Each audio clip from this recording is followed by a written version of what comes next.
La Bible en un an. Ecclésiaste chapitre 10 à Ecclésiaste chapitre 12. Psaume 49.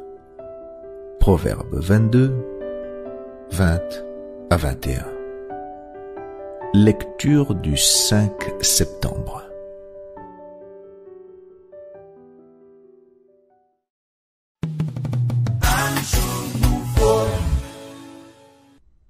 De Corinthiens chapitre 8, versets 1 à 15. Nous vous faisons connaître, frères, la grâce de Dieu qui s'est manifestée dans les églises de la Macédoine. Au milieu de beaucoup de tribulations qui les ont éprouvées, leur joie débordante et leur pauvreté profonde ont produit avec abondance de riches libéralités de leur part.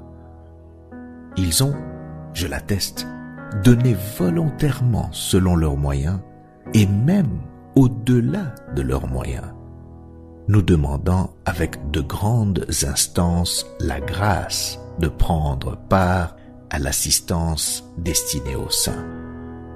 Et non seulement ils ont contribué, comme nous l'espérions, mais ils se sont d'abord donnés eux-mêmes au Seigneur, puis à nous, par la volonté de Dieu.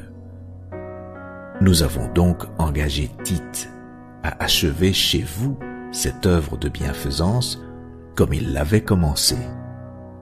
De même que vous excellez en toutes choses, en foi, en parole, en connaissance, en zèle à tous égards, et dans votre amour pour nous, faites en sorte d'exceller aussi dans cette œuvre de bienfaisance. Je ne dis pas cela pour donner un ordre, mais pour éprouver par le zèle des autres la sincérité de votre charité. Car vous connaissez la grâce de notre Seigneur Jésus-Christ, qui pour vous s'est fait pauvre, de riche qu'il était, afin que par sa pauvreté, vous fussiez enrichis. C'est un avis que je donne là-dessus, car cela vous convient à vous qui non seulement avez commencé à agir, mais qui en avez eu la volonté dès l'année dernière.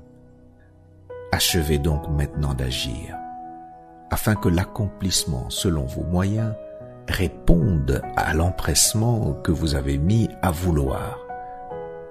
La bonne volonté, quand elle existe, est agréable en raison de ce qu'elle peut avoir à sa disposition et non de ce qu'elle n'a pas, car il s'agit non de vous exposer à la détresse pour soulager les autres, mais de suivre une règle d'égalité.